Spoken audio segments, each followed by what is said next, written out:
and back. Roger that. 5223, vector inbound. Oh, I see that. 22636. 02107, you are clear to defend yourself. Number uniform, 67211. 106,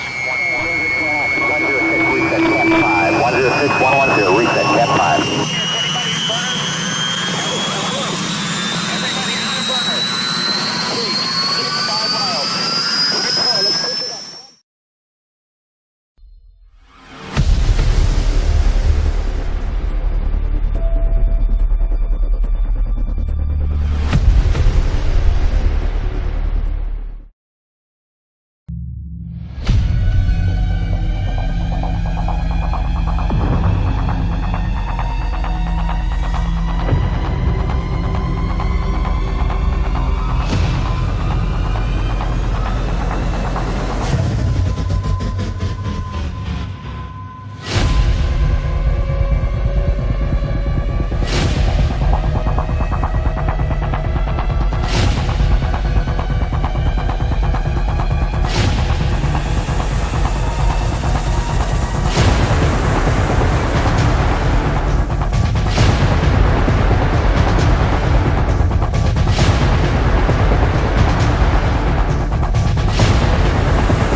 My first permanent duty assignment was Wright-Patterson Air Force Base, which is located in Dayton, Ohio. I remember I was stationed at my first assignment there on the base when in Area B was in Aeronautical Systems Division at Wright-Patterson. And my first assignment was the F-15 Systems Programming Office. And I was working at the F-15's boat for a while. I was only there for maybe a couple of months before they sent me to another a location there in Area B. Not because there was a problem, only because it's not uncommon for the Air Force to shift people around based on needs of, manpower needs, because there's always an influx of airmen coming into the base, airmen leaving, transferring from one area to the other. It's kind of like in the private sector when you're a business owner, and you have a total of 150 employees. Your business is growing. This department over here needs more people than this one over here, so you transfer a few people here and there, and then you hire more. It's kind of the same concept, right? So they've moved people around. Anyway, so one day I'm at the front counter. So on the floor that I'm on the first floor, but then there's 2 or 3 floors in the building. So I'm at the front counter. It's similar to like you would think of similar to a post office, but not quite the same thing. It's kind of an L-shaped counter, and I was a clerk there, right? So my job's actually very simple, office-related stuff. What most people would find pretty boring. And I worked with another guy. His name was Airman Poole, and his first name was Ron. So Ron and I were just kind of chit-chatting, and we're pushing paper or doing whatever we were doing at the time. And this particular SPO, the F-15 SPO, was it's the purpose of it is to support the F-15 fighter. And when I say support, I'm not referring to the people who do out on the flight line, who provide fuel and weapons. That's called the operational side. You have to have a administrative side of the real Air Force, which supports not only the air crews, the pilots, but also the people who are doing all the physical work out on the flying line. So it's a multi-phase kind of a thing. You have to have people over here doing all the paperwork and all the other stuff, and there's people over here doing the physical, and then there's the pilots that fly, and then you got the air traffic controllers, you got the other people who are, prepping the pilots, and it's a team effort. Anyway, so the purpose of the F-15 SPO was to support the F-15 program. Because you have to remember, this is the late 1970s. The F-15 had only been flight tested within the last 2 or 3 years prior to that. This is a brand new fighter. It was built, I believe, started flight testing somewhere between 74 and 76. So, I mean, this thing was still brand new in the inventory. And it was one of the hottest fighters at the time. They were also developing the F-16 Falcon at the time. And that was the newest fighter, way ahead of its time. Anyway, so we're standing there at the counter, right? We're doing our thing. And it's not uncommon for pilots to walk in because they're there to get briefings. They're the ones that are up there flying the fighter, and they're providing the people in the F-15 SPO the feedback of what's happening when you're up there flying, what kind of problems you're running into, let us know what that is. You know, on the support side, we're going to document that. We're going to contact the contractor. We're going to say, hey, look, McDonnell Douglas, you need to fix this. They fix it. They provide the fix. They notify the guys in the Air Force who handle the avionics in the cockpit and the engines and weapon systems and whatever we're trying to fix. The contractor provides the software updates. They let us know what we have to fix. They update the manuals. The work gets done on the flight line. The pilot climbs in the cockpit, flight tests it again, and then the cycle repeats again and again and again and again and again. They fly, they give us feedback, we fix it. They fly, they give us feedback, we fix it, that sort of thing. So in comes this pilot. There was two of them, actually. They were both wearing orange jumpsuits, and back then that's what they did. They wore orange jumpsuits. Okay. Again, we saw pilots all the time, so this is nothing new, right? But this time, however, the difference is one of the pilots I recognized. So they walk up to the counter, and I was just beside myself. I'm like, oh my God, you cannot be serious. So up walks to the counter, because they needed to know which briefing room to go to, right? They weren't familiar with the building. Must have been one of their first times there. And it was none other than the man himself, Chuck Yeager. And I smiled, and he looked at my name tag. He goes, oh, Airman Owens. You know where I can find such and such briefing room, whatever, blah, blah, blah, we need, that sort of thing. And I said, yes, sir. I said, go down the hall, do this, do that, go into this door, you know, give him directions. And I stuck my hand out just to say, just because I knew this was only going to last a few seconds and this would never happen again in my lifetime. I said, I just want to let you know, thank you for what you did. Thank you for serving in World War II. And thank you for breaking the sound barrier and changing the world. And that's exactly what I said to him. And he said, welcome to the Air Force, young man. And I will never forget that the rest of my days. That was pretty cool.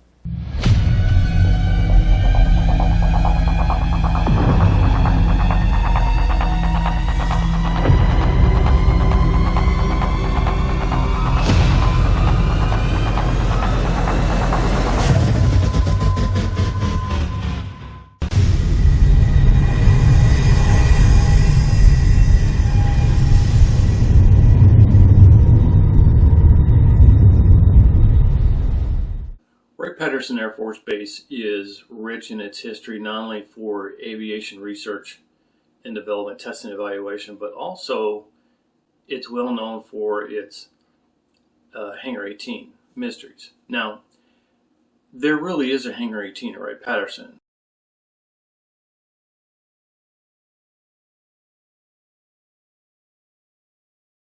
State on origin? Okay, yesterday you told us you traveled, and I quote, thousands of light years to get here. Yes. Tell us the truth or the word or another reader. It is truth. I thought about from your future. To travel in time is to travel in space. Different special developments. So I take it aliens took over our future, right? No. So you're human.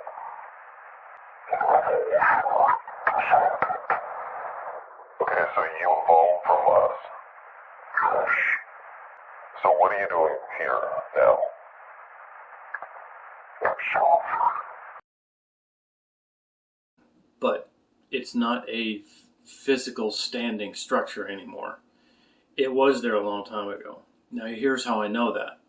Now remember, I was stationed there, so I'm not making this stuff up, okay? I have no reason to do that. I don't gain anything by making something up and telling you. So I was off one time, and I was a friend of mine, Bill and I call him Mac. His last name was Macintosh.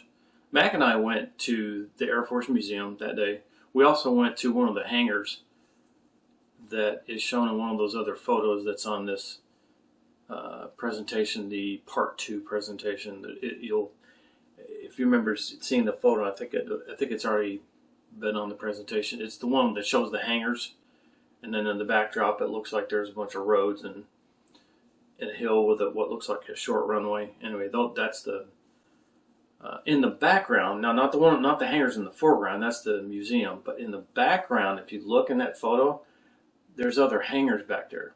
Well, so Bill and I went to look at those hangars. Now, in those hangars, they do what's called restoration on old aircraft. They're still being used today to keep, old World War II, Korea, Vietnam aircraft maintained, and that kind of thing. Well, I was standing in the doorway of the hangar. Now, these hangars are freaking huge. They're big, and the hangar doors are massive because you got to be able to take a plane in there that's basically the size of a C-130. And we're standing in the doorway. Now, the hangar door is open. It's a nice day. The doors are open. I'm standing there. I'm looking around. And I look down as Bill and Mac and I are talking. And I'm looking down on my feet. And I can see the tracks of where the hangar doors are, right? But there's an outline, like a square outline. It looks like an impression made in concrete, like somebody wrote a message or something. And it's dated back to the 1940s or whatever, and it said Hangar 18 something, 1940s, whatever it was it said. And I knew immediately right then and there, well, I'm standing on what used to be the actual Hangar 18. Well, like I said, the original hangar is long gone. There's a hangar in its place, but the original's long gone. So whenever you hear the term Hangar 18 at Wright-Patterson, that's all it is. It's not a hangar where they hide UFOs and all that kind of stuff. But it makes for a great conversation over a beer with your friends.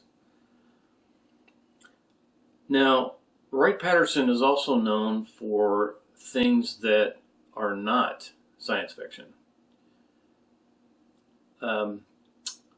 It has a lot of tunnels under the base that haven't been used since World War II, or maybe during the height of the Cold War during the 60s, that have been closed off, and no one uses them anymore. They were used at the time to travel back and forth, deliver confidential stuff to different departments, that kind of thing. Just a way to be secure and keep the secrets so that the Russians didn't get anything. And that was a long time ago, but they don't use those anymore. And that part is true. They are there. There is a building that Mac and I delivered some confidential documents to in Area C. It's called Building 1, and I'm pretty sure that's the correct number. At least at the time, I'll describe to you what it looked like and what we saw, okay? Because this is a true story. So whoever's watching this, pay attention. And I'll show a photo on this presentation. You'll see a photo here. What I've done is I've taken a photo off the internet and I've kind of doctored it a little bit to give you a visual of kind of what I saw with my own eyes. So we went to Building 1. We deliver our documents. We got this big, manila envelope. It's sealed and all that kind of stuff. And we get into the building. We sign in. There's a front desk there with security police, and then we sign in. They give us a visitor's badge, that kind of thing. They tell us where to go, and we deliver the document. Now, we had to go downstairs to the lower level to deliver the document to the department that was supposed to receive it.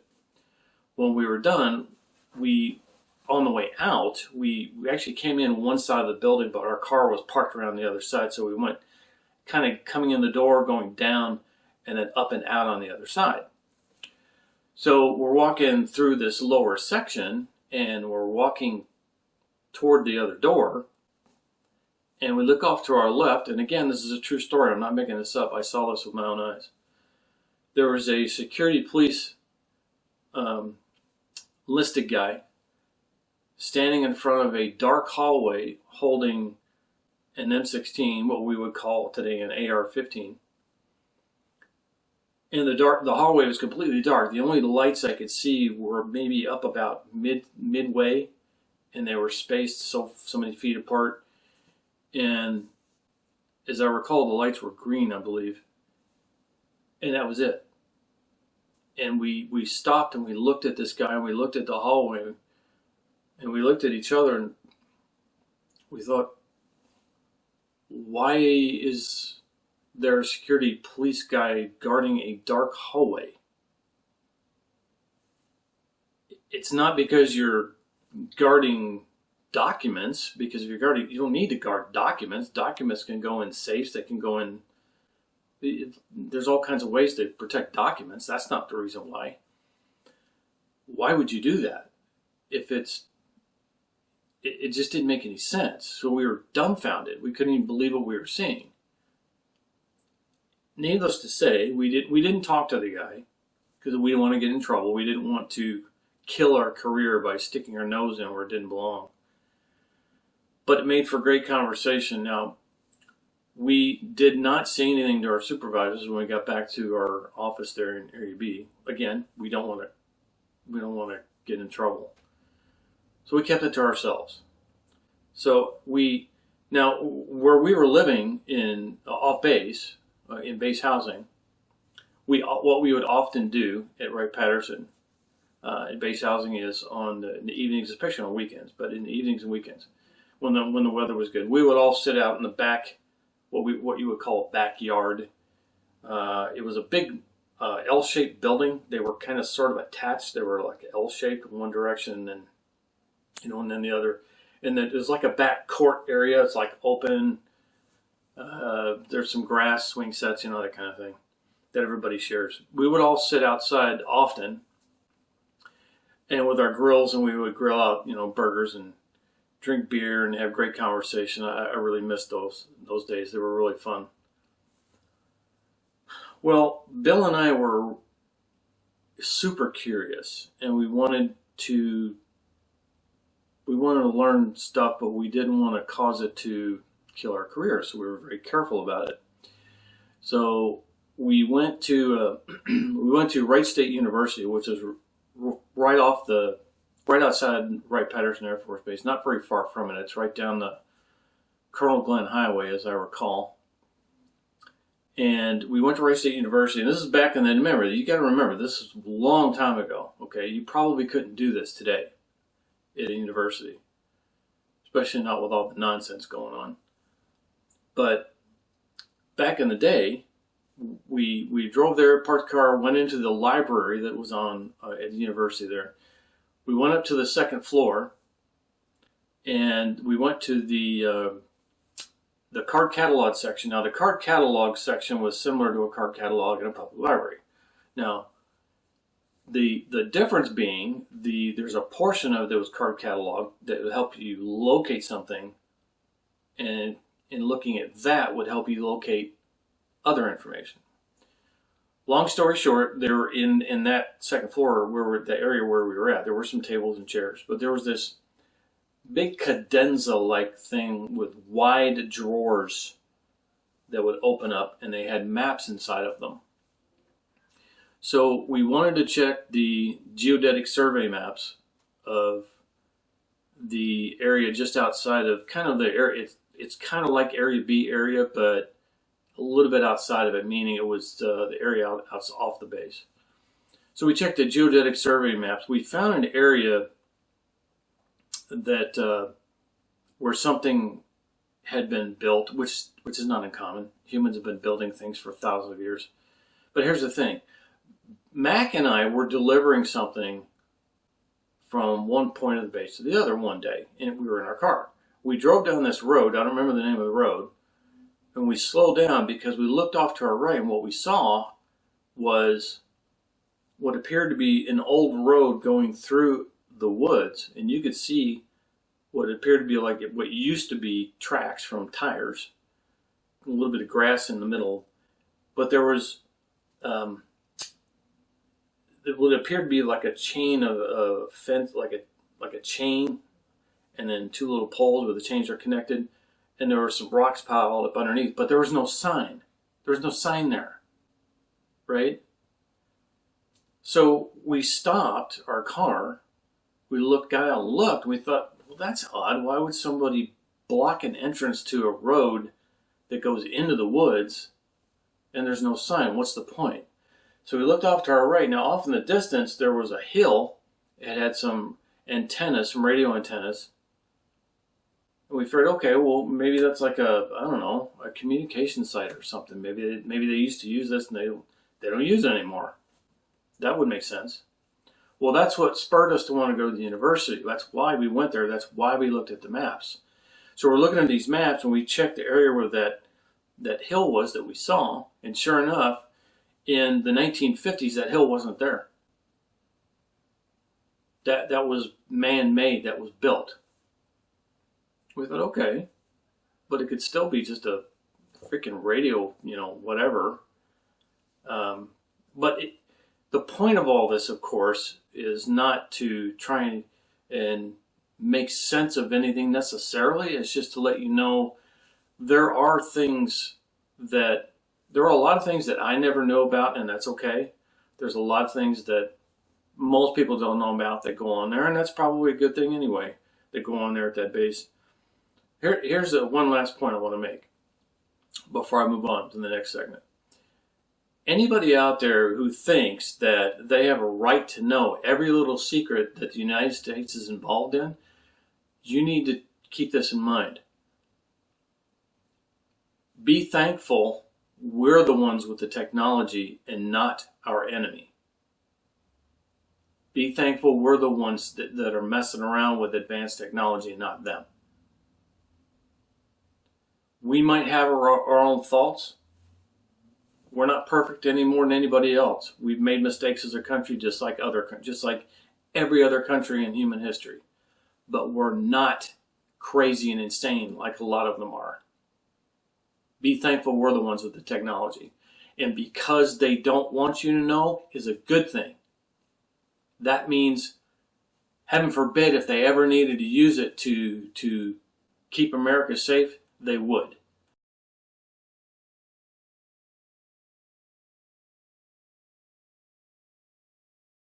Well, it was stationed at Wright-Patterson Air Force Base in ASD, or Aeronautical Systems Division. The second directorate I worked at, which is the one that followed right after the F-15 SPO, was the systems directorate. The systems directorate, it provides science and leading edge technology to define airman capabilities and vulnerabilities and effectiveness of the airmen and the technology that the airmen use to fight wars and that sort of thing, aircraft. They train warfighters. They help out to integrate operators in the field and weapon systems. They protect Air Force personnel and sustain aerospace operations. That's what the system director does. It's a mix of things.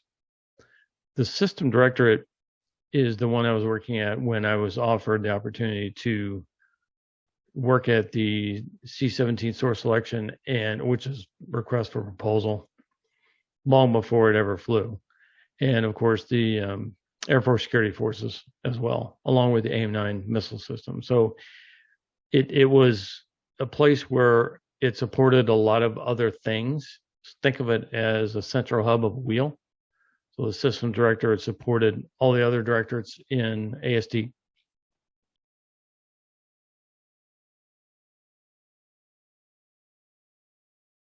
Well, I was working in an aeronautical systems division in Area B. I was involved with the C-17 source selection program in the early 80s. Now, this was many, many years long before the C-17 ever flew, ever left the ground, before they did flight testing. I worked with a lot of officers and DoD civilian employees during the source selection, where they would sit in a lot of meetings and discuss the particulars that the manufacturer or that the defense contractor provided them. And now my role in it, of course, was not really all that exciting. It was just a administrative capacity, but I did receive a commendation for it, and I had a lot of fun being involved with it. I learned some things that I didn't know about, the C-17 program that was okay for me to learn. But back in those days, it was really fun to kind of watch and listen and just be involved in it and learn things. So for me, it was really fun to be involved with that.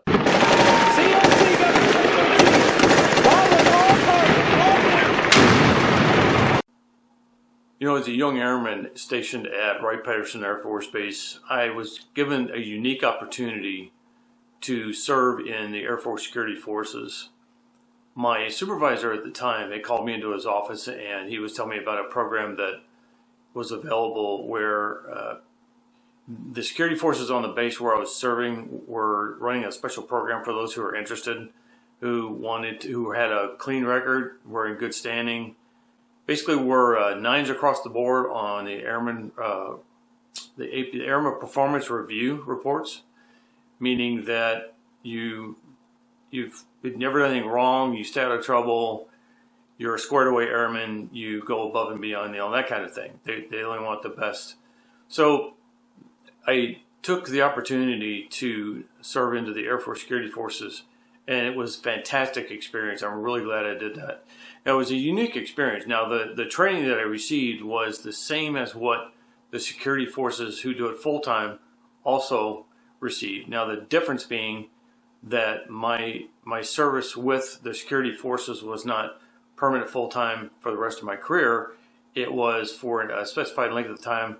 As I recall, I believe it was 6 months to a year, and it wasn't necessarily 40 hours a week per se, but it was pretty intense at first going through the training, because you're trained on everything that any other security forces would need to know. You're trained on patrolling, you're trained on entry procedures for personnel entering the base and leaving the base.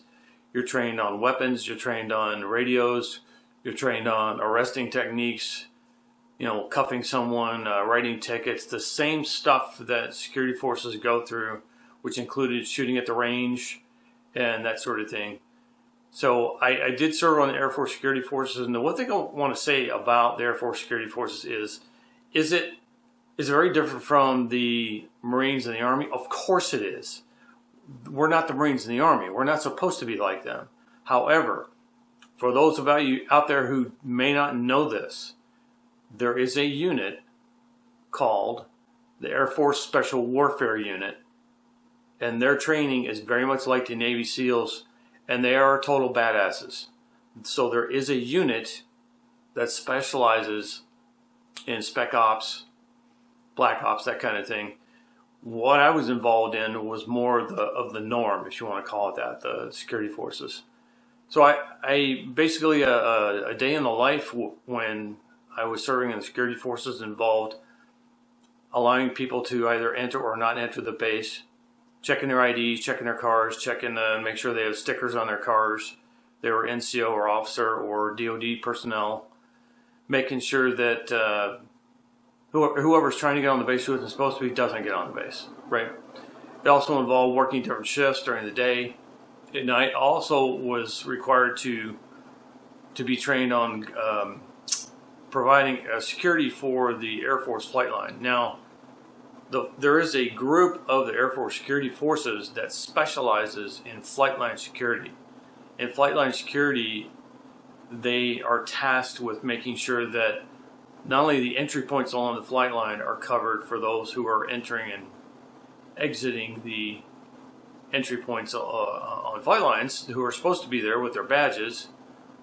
They're also there to guard the billions of dollars in taxpayer assets, and they perform a vital role in the Air Force.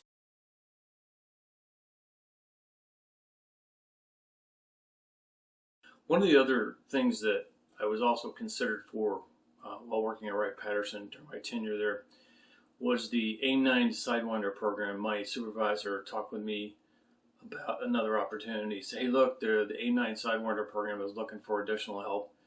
It's nothing special, just your normal, administrative capacity kind of support, but it might be kind of fun for you. Get away from your normal stuff for a while, and it's another notch in your belt, and that's something else you can put on your, your military experience resume, that kind of thing. And I highly recommended you to them. If you're interested, let me know. Well, I did take that assignment, and it was fun. I got to meet some really great officers and some really good civilians. One thing that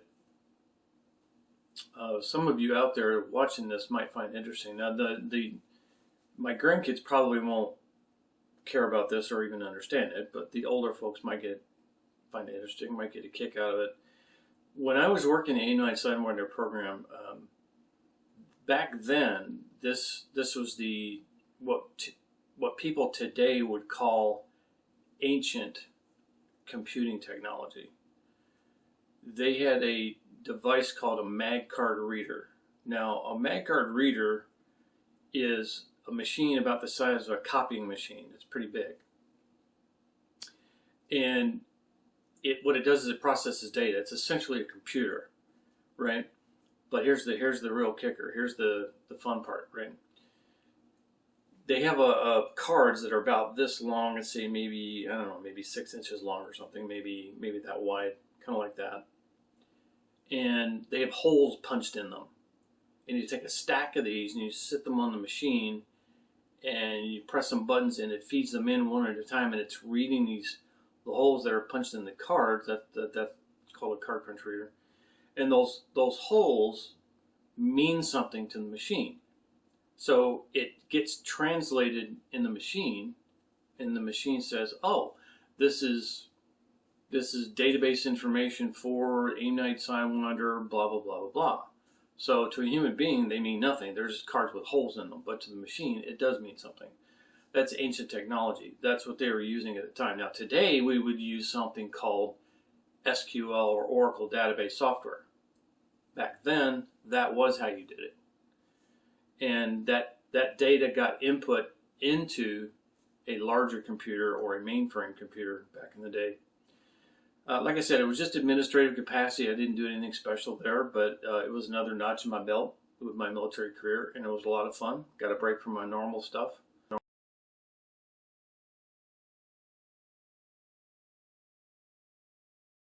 After serving in the A9 Sidewinder program, I was given the opportunity to transfer to the F-16 Systems Programming Office. The reason why they wanted me to do that was because there was an opening, because there was a senior NCO who had left, who was retiring, and they had to fill the slot. So my supervisor knew that I had an interest in learning more about the F-16. It was still a very new fighter in the inventory. And I was interested at the time I transferred to the F-16 SPO.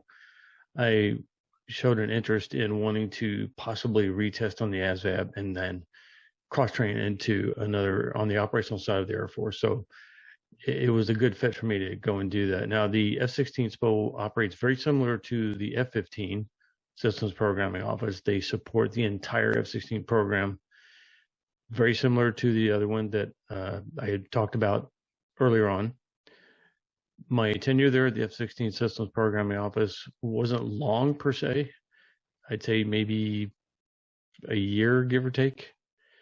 And by then I had already retested and showed some interest in wanting to cross-train into the operational side of the Air Force, which I will talk about in segment 3 or in part 3, which you do not want to miss. It's going to be really awesome. When I was a little boy, I was at a carnival that my parents took me to, and they were giving rides in helicopters at the carnival. And now the helicopter at the time was the bubble canopy type that you saw on the TV show MASH. So that was my first time I ever left the Earth and experienced aviation at all. And 316, estimated front south. Push it up.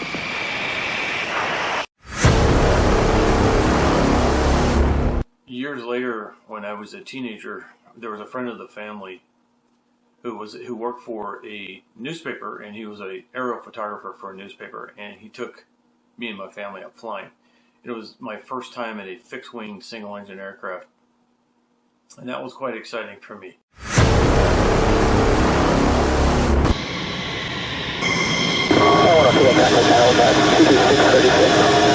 Little did I know, many years later, that I would serve in one of the most elite tactical fighter units in the Air Force. Threat, southeast 5 miles. Code 1, got SA-21. 3, SA-2. 190. Get us an A Griffin. Stroke 3, check right, break right. Stroke 3, break right.